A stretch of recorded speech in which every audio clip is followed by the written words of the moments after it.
Hai. Halo, Halo, aku Nasyira Salsabila Sosono. aku Rizati Marsa Istiaza. Di sini kita berdua bakal mereview buku, satu fiksi dan satu non fiksi. Yap. Dimulai dari buku Nasyira itu fiksi. Bentar dulu. Enggak salah. Enggak. Apa sih? Enggak. Kan kalau buku fiksinya nih ya, aku ada dari Laut Bercerita, karya Leila S. Chudori. Kalau kamu apa? Aku buku Kamu Nggak Sendiri karya Syahid Muhammad. Aku nggak megang buku fisiknya, soalnya aku nggak nemu ya di Gramedia manapun. Jadi ya gitu. Jadi yang pertama, buku Laut Bercerita. Kamu sebenarnya udah pernah dengar belum? Pernah dengar, soalnya itu kan sempat viral juga. Ya, pasti kayaknya udah majority, jangan pakai bahasa Inggris. Mayoritas pecinta buku kayaknya udah tahu gak sih ini. Soalnya aku juga salah satu korban TikTok yang pas lagi scroll FYP terus nemu ini di rekomendasi, dan kayak menarik banget. Buku ini tuh kayak ngebahas tentang era reformasi 1998, terus kayak apa ya, seakan-akan ini tuh kayak buku sejarah tapi dikemas dalam bentuk novel yang seru gitu ceritanya. Jadi sebelumnya aku bakal kenalin dulu penulis di balik karya yang sangat luar biasa ini. Jadi penulisnya yaitu adalah Leila Salika Chudori. Leila Salika Chudori adalah penulis asal Indonesia. Namanya dikenal melalui karya-karya berupa misalnya cerita pendek, novel, dan skenario drama televisi. Nah, salah satunya ini ada novel berjudul Laut Bercerita. Ini tuh terbitan 2017. Dan itu mengangkat tema persahabatan, percintaan, dan rasa kehilangan. Nah, novel ini tuh berlatar belakang tema peristiwa bersejarah di Indonesia.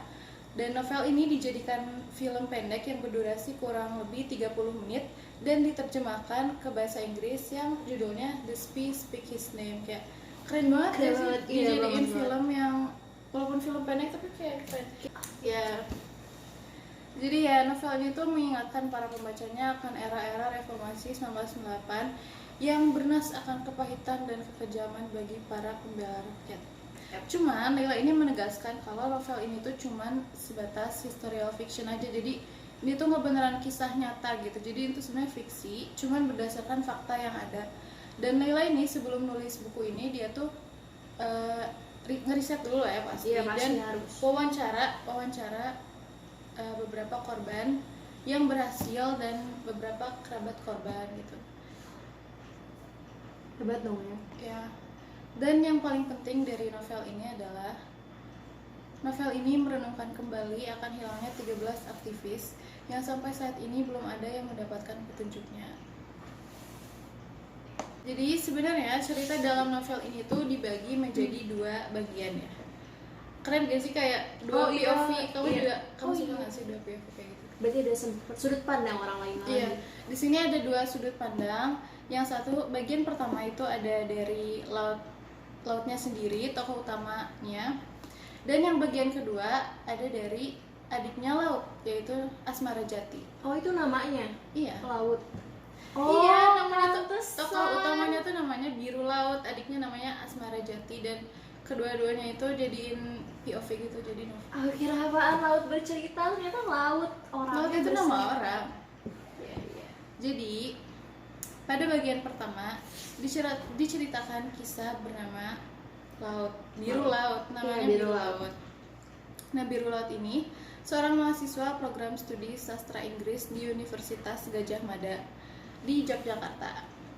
Nah, suatu hari di tempat fotokopi, itu setelahnya fotokopi terlarang karena dia tuh suka baca buku karya Pramudia siapa gitu, dan pada saat itu buku kayak gitu tuh dilarang. Nah, jadi dia kayak fotokopi, jadi fotokopinya terlarang, ilegal. Jadi di tempat fotokopi itu dia bertemu salah satu seseorang bernama Kinan. Nah, si Kinan ini adalah salah satu mahasiswa FISIP yang memperkenalkan laut ke organisasi Winatra dan Wirasena. Nah, organisasi ini tuh bakal jadi apa ya? Yang bakal membawa laut ke berbagai kisah gitu. Dan jadi dalam organisasi ini, Laut sama teman-temannya berdiskusi mengenai buku dan beberapa konsep yang hendak mereka lakukan untuk menentang doktrin pemerintah negara ini. Nah, Laut sama teman-temannya itu melakukan beberapa aksi gerakan untuk membela rakyat yang haknya itu telah diambil pemerintah. Salah satunya aksi tanam jagung Belangguan. Nah, sebelum mereka ngelakuin si aksi ini, mereka kayak berdiskusi dulu gitu loh. Nah, diskusi itu disebut diskusi Guangzhou. Cuman di diskusi Guangzhou ini gak sesuai apa yang mereka ekspektasiin gitu. Kenapa coba? Kenapa?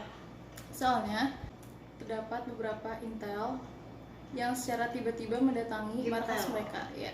Padahal mereka tuh diskusinya kan di markas yang sangat tersembunyi lah ya. Kayak pokoknya tersembunyi dan gak mungkin orang tahu gitu. Cuman entah kenapa mereka masih keciduk sama si intel ini. Nah, dari situ kan kayak curiga dong. Kok kita udah udah sembunyi-sembunyi mungkin tapi masih ketahuan. Nah, pada saat itu mereka, Laut sama teman-temannya curiga ke salah satu tokoh namanya Naratama. Kenapa pada curiga sama Naratama yang nyepuin ini ke intel?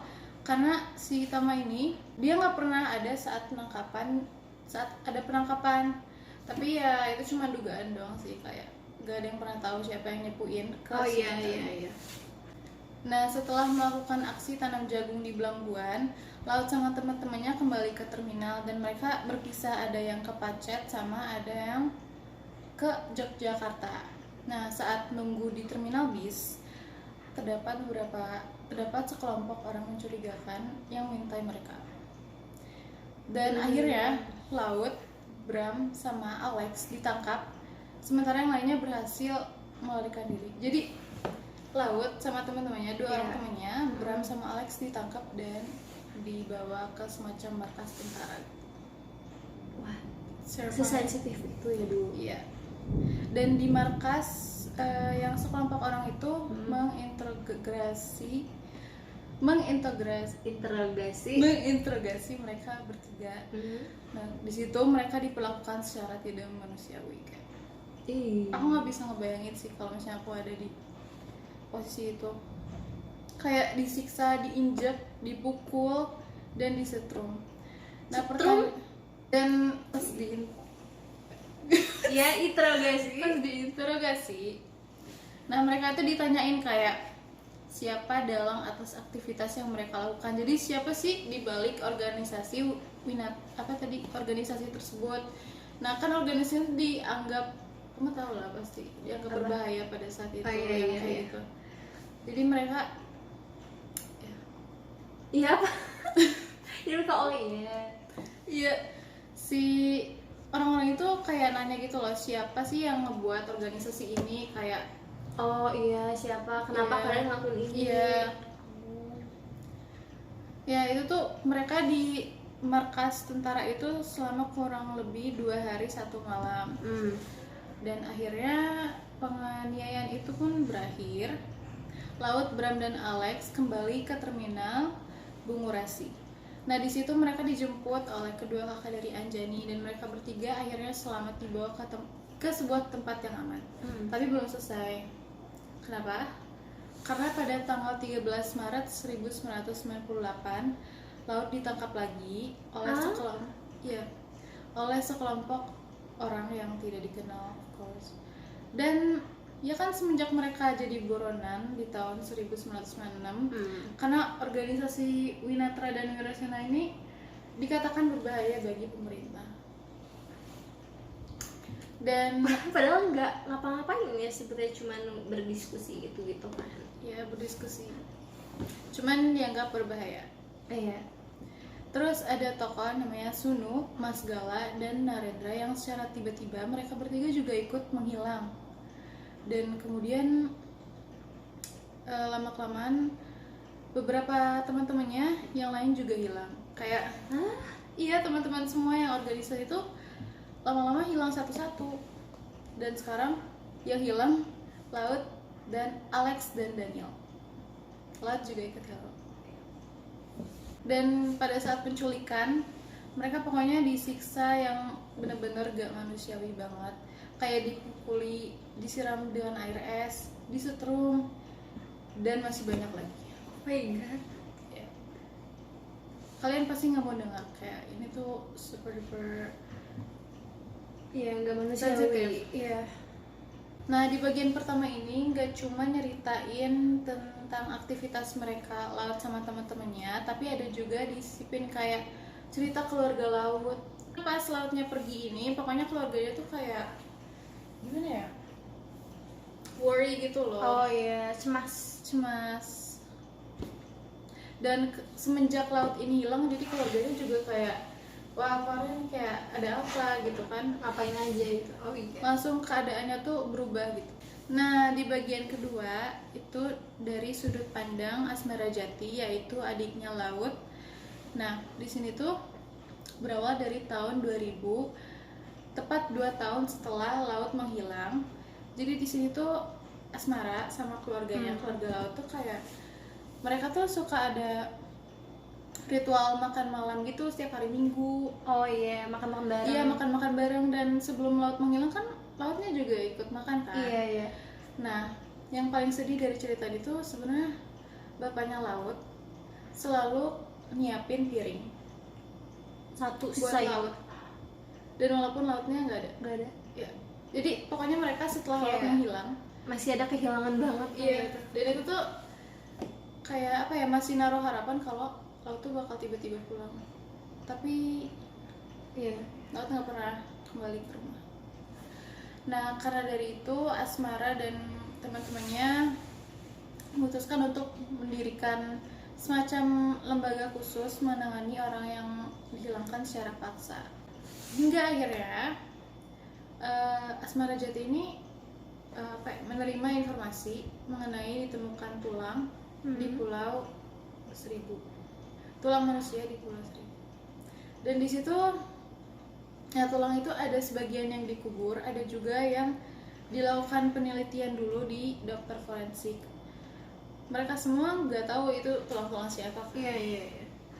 Cuman Asmara gak mau menaruh harapan kalau itu tuh tulangnya Laut. Iya. Soalnya kenapa dia masih naruh harapan kalau misalkan Laut itu bakal pulang lagi ke rumahnya. Sedih banget. gak sih? Itu benar-benar part yang Paling ya. Nah, keunggulan dari novel ini itu udah pasti dong. Ini bukunya tentang sejarah kan? ya sejarah. Jadi ini tuh bersifat edukatif karena di dalamnya terdapat pengetahuan sejarah rezim Orde Baru, sejarah pergerakan dalam menegakkan keadilan sosial dan asas demokrasi. Tersirat gitu ya. Ya, jadi Udah banyak. ya pokoknya tuh kayak buku sejarah cuman dikemas dengan novel.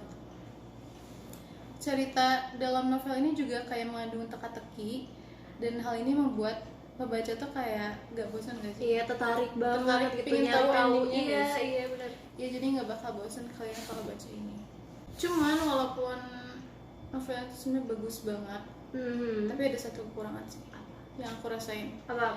Kan aku sebenarnya nggak begitu suka baca. Oh. Kayak aku nggak yang hobi banget baca, dan aku nggak terbiasa baca, dan itu karena aku penasaran banget sama ceritanya. Cuman pas aku baca ini aku bingung banget. Kenapa? Karena alur dari novel ini tuh nggak yang cuman maju doang atau mundur doang, itu campuran. Tahu kan? Iya, tahu. Maju mundur gitu loh. Kadang flashback gitu. Iya. Oh. Nah, kalau misalkan kalian gak teliti pas baca buku ini, kalian udah pasti bakal bingung sih. Iya, bingung pasti. Dan ya pokoknya kalau kalian kayak aku gak terbiasa baca buku novel yang maju mundur gini, mending pas baca buku ini benar-benar fokus dan perhatiin biar kalian ngerti. Ya, jadi secara keseluruhan buku ini tuh aku rekomendasiin banget buat dibaca. Apalagi kalau kalian lagi gabut banget, terus kayak pengen sesuatu yang apa ya, menarik gitu. Iya, apalagi sambil puasa. Iya. Jadi ngabuburit Bareng buku. Bagus. karena bukunya itu yang pertama edukatif, terus menarik, ada teka-tekinya juga, jadi kalian gak bosan. Dan novel ini yang paling penting adalah menyadarkan kita agar jangan sampai lupa sejarah kelam negeri ini. Benar. Jadi selain kalian baca buku ini, mungkin apa ya, research lagi tentang Ya, asal-usul nyari baru dulu ya. Ya jadi kalian sambil menambah ilmu pengetahuan juga ya. Jadi ini sekian dari buku Layak Bercerita. Oke, jadi kita tadi aku udah selesai nge-review buku yang fiksi, novel fiksi, dan sekarang giliran Rizati. Nah, jadi ada buku Kamu Nggak Sendiri. Itu tuh novel non fiksi pertama karya Syahid Muhammad. Nah, Syahid Muhammad ini penulis asal Bandung yang lahir pada 1 November 1990. Nah, ini tuh disapanya biasanya Bang Id. Nah, ini tuh karya pertamanya itu berjudulnya Kala, itu tahun 2017. Nah, kalau misalnya buku Kamu Nggak Sendiri ini itu tuh ngangkat tema self improvement, perkembangan diri, itu tuh tentang kesehatan mentalnya Bang Id ini. Oh, jadi tentang dia sendiri loh? Iya, ini ngeceritain dia sendiri, kecemasan dia. Nah, Kamu Nggak Sendiri itu ngejelasin kalau ternyata kita tuh nggak sendiri. Dia ngejelasin semua ini biar kita juga ngerasa relate, rasa comfortnya juga. Nah, dibuka dengan bab yang judulnya itu Things That I Kept to Myself, artinya itu hal yang aku simpan sendiri. Itu tuh ngebahas tentang berapa banyak pemikiran yang selalu kita simpan dan keluar ketika kita terbangun di malam hari. Ini kayak jam 1 malam kita lagi diem, terus kita tuh tiba-tiba overthinking, kepikiran semuanya, kita ngerasa kok hidup gini banget, kok gitu banget. Nah ya, di buku ini juga ngeceritain kalau Bang Id ini pernah ngerasain panic attack. Nah, di pertama panic attack ini ibunya tuh kayak, apaan kamu ruqyah gitu. Nah iya, aku nggak mungkin. Iya. Nah, di sini tuh ujungnya Bang Ida tuh jadi sering self diagnose, sering ngeliat gimana ya, karena ujungnya juga kita sendiri kan yang paling mengerti. Jadi kita sendiri, dia ngerasa kalau misalnya dia tuh kayak gitu, kayak gini. Ternyata dari awal-awalnya lagi Bang Ida ini pernah dirundung pas SMP. Pas SMP itu dia dibully dan dia kayak dijauhin gitu. Nah, ini juga jadi salah satu penyebab dia tuh juga jadi hati-hati gitu loh sama candaannya. Omongannya dia tuh jadi bener-bener hati-hati biar nggak nyakitin temennya. Gara-gara itu kejadian ke dia sendiri. Iya, jadi dia hati-hati banget. Nah, di buku ini juga ada satu yang aku lihat. Kapan sih terakhir kali kita ngomongin orang lain? Pasti pernah, semua orang juga. Nah, sebenarnya sih nggak apa-apa sih ya. Tapi kalau menurut Bang Id ini ya, ketika kita ngomongin orang di belakang dan ketika nyapa dia dan kayak seakan-akan semuanya tuh baik-baik aja, itu tuh kayak yang kita tuh nusuk dia, ya nggak sih? Iya. Kayak kita tuh bener-bener munafik di depan banget. Kayak dalam Islam juga kayak kayak itu nggak boleh.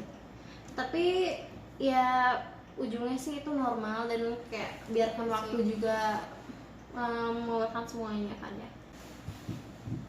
Sensitif, orang yang sensitif itu seringkali disebutnya tuh baperan, ya nggak sih? Iya.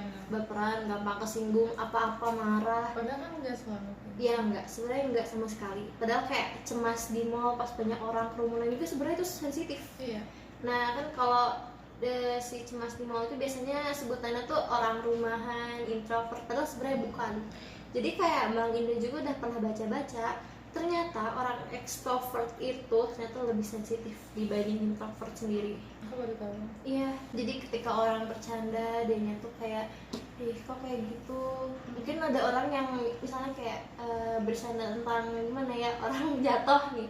Kalau misalnya orang mah tahu kadang lucu sih emang. Nah ini orang-orang ini mungkin ada yang kasihan, kenapa kamu kayak gitu sih gitu, ketawa. Tapi biasanya juga disebutnya lebay. Siapanya? Yang jatuh? Yang sensitif. Yang disebutnya lebay. Itu tuh ngabisin energi banget sih untuk itu-itunya. Ada suatu ketika penulis satu ditanya kenapa, gimana ya biar aku dia tuh orang itu minta saran gimana aku harus gimana ketika aku diolok-olok. Jadi ada satu orang ini ketika ketemu dia nanyain, aku diolok-olok gara-gara aku suka nulis. Jadi nanyain ke Bang Idin yang emang penulis kan ya. Nah si Bang Idin itu ngerasa oh ya udah nggak apa-apa, ya sudah emang harus bagaimana. Jadi di sini tuh ngejelasin juga bagaimana seninya ya sudah, ya udah aja gitu. Karena ujungnya juga ya udah. Walaupun udah penulisnya mau banget kayak tadi orang sampai nanya-nanya ke dia, minta saran ke dia, Bang ini juga gak bisa luput dari perasaan iri. Yang sebelumnya dia kira kalau dia udah jadi penulis sukses dia bakal hilang dari iri, ternyata dia masih ngeliat pencapaian orang, masih ngeliat gimana ya, masih ngeliat apa yang orang lakuin. Iya. Manusia juga emang Manusia nggak pernah puas nggak akan bisa sih. Iya. Ada lagi yang menarik itu yang beneran pas ibunya nyuruh dia ngeruqyah diri dia. Jadi tapi sebelumnya tuh ya sebenarnya Bang Id ini udah pernah ngeruqyah tanpa sepengetahuan orang lain. Di Ruqyah udah pernah? Di Ruqyah udah pernah ya. Tapi si gimana ya, dia tuh nggak ngasih reaksi kayak dia muntah-muntah, teriak-teriak atau kesakitan, nggak ada. Terus kalau kata si yang ngeruqyahnya sih ya, itu katanya jinnya udah terlalu kuat, kamu ibadahnya gimana gitu. Nah si Bang Id ini ngomongnya ya bolong-bolong gitu. Terus si yang ngeruqyahin dia ngomong kayak kamu pulang, kamu benerin dulu ibadahnya. Sebenarnya nggak apa-apa ya, mungkin bener juga. Iya bener. Tapi pada dasarnya kayak yang kamu diolok-olok gak sih? Gimana ya nyebutnya? Jadi kayak yang kita lagi nyesel, kenapa aku ngelakuin itu, aku sedih kayak gini, terus kayak Perbaikin iya, tapi orang malah kayak yang nyebut itu tuh kesalahan kamu kamu sendiri gitu. Iya. Jadinya iya. malah makin sakit, mungkin orang juga ngerasa kayak malah yang harusnya semakin dekat dengan Tuhannya malah makin jauh. Ya benar, itu mungkin banyak yang relate juga sih di situ. Selanjutnya ada juga ketika dia dapat komentar banyak. Pasti semua orang dikomentarin setiap hari, setiap jam mungkin. Semangat. Tadi apa? Komentar apa, penyemangat? Enggak, komentar salah. kita komentar kayak Komentar. Kamu kurusan. Nah ini pasti, wah ini pasti benar-benar banyak banget ya. Kamu kok kurusan, kamu kok gendutan. Kemarin juga aku main ke rumah lama, ke daerah rumah lama, itu dikomenin, ih Rizati cabian ya. Aduh, aku di situ bingung juga, ternyata beneran dapet komentar gitu setelah sekian lama. Nggak tahu juga gitu dikomentarin gimana. Gimana ya, orang tuh tapi pada dasarnya orang juga kadang cenderung kayak nyebutin perubahan. Mungkin kadang kita juga nggak sadar sih, kadang kayak Syira, ih kok kamu tiba-tiba kulitnya bagusan, tiba-tiba kulitnya lebih gimana gitu ya. Tapi mungkin aku juga nggak terlalu sadar itu dampak negatifnya ke kamu gimana. Jadi ya kita maklumin aja. Ini dari Bang Id ya. Ya kalau misalnya kalian agak kesel juga, ya kamu jawab aja kayak kalau kamu kok gendutan, ya soalnya aku nggak kurusan. Karena kalau misalnya marah juga kayak apa manfaatnya ke kita gitu? Ya tidak ada. Oh, berbelit-belit banget ya. Nah sampai ke bab akhirnya, setelah bab yang panjang banget, bukunya 341 halaman, ada sampai bab mencintai diri sendiri. Kalau ingat di masa-masa sulit, di konflik yang gak pernah selesai, bersama perasaan serba salah, saat benar-benar ngerasa jauh sama keluarga, teman, sahabat, kayak kita sendiri banget. Kita tuh mungkin waktu itu kayak salah memberi ekspektasi ke orang, salah memberi harapan, kita juga salah memberi kepercayaan yang kita anggapnya mereka bakal ngelakuin sesuatu, ternyata mereka nggak akan ngelakuin apa-apa. Nah maksudnya gimana ya, untuk mencintai diri sendiri itu kan ujungnya pasti proses yang lama banget. Pasti bisa aja ada ujungnya nggak kan, itu kayak naik turun banget pasti. Jadi mencintai diri sendiri itu nggak harus selalu bahagia, tapi menerima apa yang terjadi ke diri kita sendiri. Mau yang baik ataupun buruk ya nggak apa-apa. Boleh marah, kesel, tapi harus belajar menyuarakannya dengan baik, asertif kayak memilah, biar bisa membedakan mana self love, mana yang selfish. Iya kan? Cintai diri sendiri itu membawa ke pengenalan diri yang lebih baik. Jadi kayak kita jadi lebih mampu membangun diri sendiri lebih baik kayak gimana, dan kayak kita jadi hafal apa yang hak kita, raga dan jiwa itu apa bagusnya. Self love juga kebiasaan seumur hidup. Iya benar, kayak tadi seumur hidup pasti kita tuh harus mengizinkan diri untuk terus belajar dan menjadi yang lebih baik. Nah, keunggulan dari novel ini itu kayak ngasih pelajaran ke kita kalau kita tuh misalnya nggak sendiri. Ini tuh salah satu bentuk untuk kayak gimana ya, nyadarin diri kita sendiri gitu loh, apa yang kita rasain tuh ternyata Rasain bisa, semua. iya bisa aja rasain semua. Dan gimana ya, jadi ini juga salah satu bentuk kesadaran kita gitu loh, untuk mungkin kita yang lagi bingung, aku tuh kenapa sih sebenarnya, kok dari kemarin sedih terus, aku capek banget, aku nggak ngelakuin apa-apa. Nah ketika kita baca ini mungkin kita bisa lebih melihat kita tuh lagi ada apa sih, kita tuh kenapa, biar ya gitu deh, kita bisa sadar juga. Kalau misalnya kekurangan novel ini ada beberapa yang kata-katanya harus aku baca 2 kali. Aku bingung ini nulis apa, kadang nggak ada komanya. Gak apa-apa, tapi aku pusing juga. Tapi ini nggak bagus banget. Kalau Bentar, tadi kan obrolannya katanya kalau misalnya kita lagi ngerasa apa terus kita baca ini, tapi itu bukan berarti self diagnose. bukan, nggak self diagnose enggak. Dari Bang Ida juga kan tadi katanya kita harus ke yang profesional. Di buku itu kita harus ke profesional biar nggak self diagnose kayak yang pernah dilakuin sama Bang Ida. Penutupan, ini buku rekomend banget untuk semua. Mungkin orang yang ngerasa gak apa-apa juga gak apa-apa baca ini. Buat lagi iseng-iseng, bacanya juga ringan. Ini ngebahas tentang pengalamannya Bang Id yang bagus banget dan bener-bener ya membuka mata ya. Jadi ya kalau misalnya kalian lagi insecure gitu, Ya lagi insecure, overthink gitu, mungkin bener. baca buku ini bakal makes you feel better. Ya, Tapi bukan berarti self diagnose ya guys. no self diagnose. Kalau kalian benar butuh bantuan, seek profesional. Iya, seek profesional, cari orang yang bisa benar-benar ngasih tahu kamu apa yang terjadi. Mungkin kalau untuk anak sekolah ke BK, ya itu aja. Oke. Yeay, selesai. Jadi itu sekian dari kami berdua. Ya, aku Rizati, Aku Nasyira. kita pamit undur diri. Mohon maaf bila ada kesalahan. Wassalamualaikum warahmatullahi wabarakatuh.